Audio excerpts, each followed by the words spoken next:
Hey everyone, and welcome. Today we're diving into anemia, but we're not going to look at it like some dry medical condition. Instead, think of it as a massive, high-stakes manufacturing plant, your body's own red blood cell factory. We're going to pop open the repair manual and see exactly how pharmacology helps get this absolutely essential production line back up and running.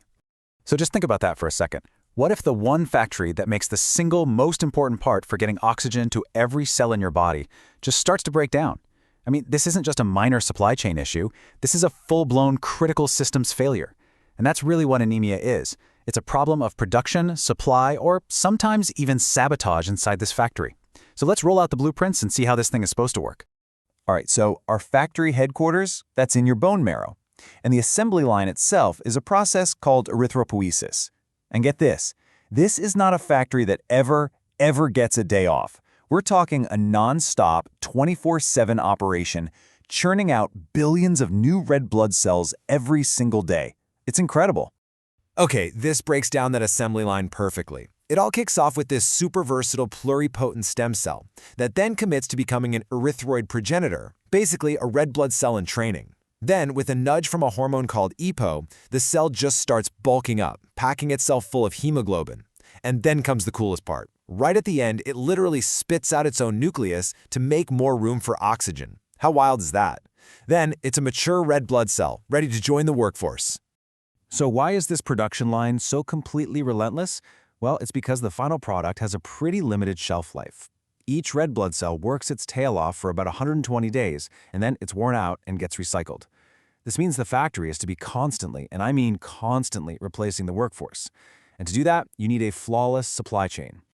Right, because a factory is nothing without its raw materials. You can have the best machines in the world, but with empty shelves, you're dead in the water.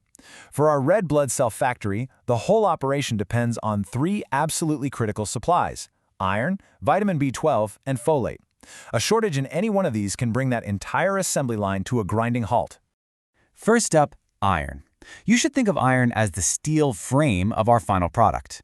It is the absolute core of hemoglobin. Without iron, you just can't build the very thing that carries oxygen. So when the factory's iron inventory gets low, the first step is usually pretty straightforward. You gotta restock the shelves, and that usually means oral iron therapy. But, not all iron shipments are created equal, and this table shows you why. Ferrous sulfate and fumarate, they've got a really high concentration of usable iron, so they work great. But for some people, they can be a little tough on the stomach. Ferrous gluconate is a bit gentler, even though it has less iron per pill, so it's always this trade-off, right? Potency versus how well you can tolerate it. But what happens if taking a pill is like trying to get a delivery through a massive traffic jam? Sometimes you need a more direct route. That's when you call in the specialists for IV iron. This is for situations where you need iron like right now, or when the gut just can't absorb it properly because of things like IBD, or when someone just can't stomach the oral supplements. It's a direct infusion, a special delivery straight into the bloodstream, bypassing the gut entirely. Okay, now for our other 2 key ingredients, folate and vitamin B12. Now these 2, they work as a team, and this brings us to a super important critical question. If you're running low, why can giving just one of these, just the folate, actually be really dangerous? This leads us to a fascinating biochemical puzzle called the folate trap.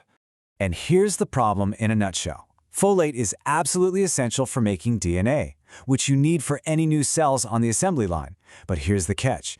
To be used, it needs to be unlocked. And vitamin B12 is the one and only key. Without B12, all the folate in the factory gets stuck in a form the body can't use. You can have mountains of the stuff, but it's totally useless. So let's break down how this works. As you can see, folate gets stuck with this little methyl group attached to it. Vitamin B12 is the only molecule that can come along and pluck that methyl group off. And once it does, boom, the folate is unlocked and ready for work. Now, if you just throw more folate at the problem without any B12, you might kind of fix the anemia for a little while, but the B12 deficiency is still there.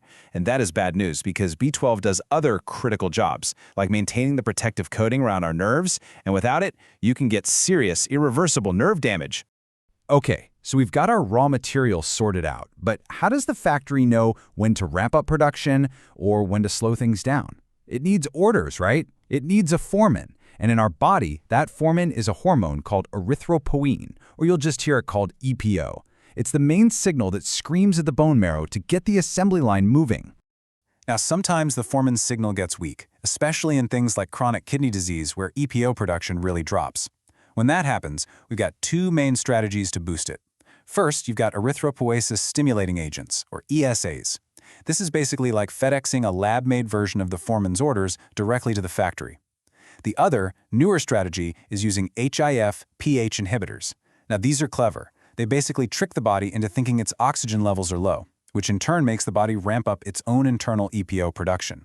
Two very different ways to solve the same problem.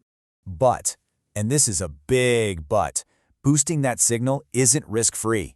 If you push production too hard with ESAs, yeah, you get more red blood cells, but that also makes your blood thicker, more viscous, and that can raise your risk for high blood pressure and even dangerous blood clots. So the goal isn't to just crank the dial to 11 and get hemoglobin back to normal. It's about finding that safe, moderate sweet spot. It's a real balancing act. All right, now we're getting into the really cool stuff, the specialized tools. Sometimes the factory breakdown isn't about supplies or a weak signal from the foreman. Sometimes it's a very specific, weird mechanical failure somewhere on the assembly line, and for those, you need a specialist's repair kit. So check these out. In some types of sideroblastic anemia, there's one specific enzyme needed to make hemoglobin that's just faulty. It turns out that high doses of vitamin B6 can help supercharge that specific enzyme and get it working better. Or in conditions like beta thalassemia, tons of red blood cells die off right at the end of the production line.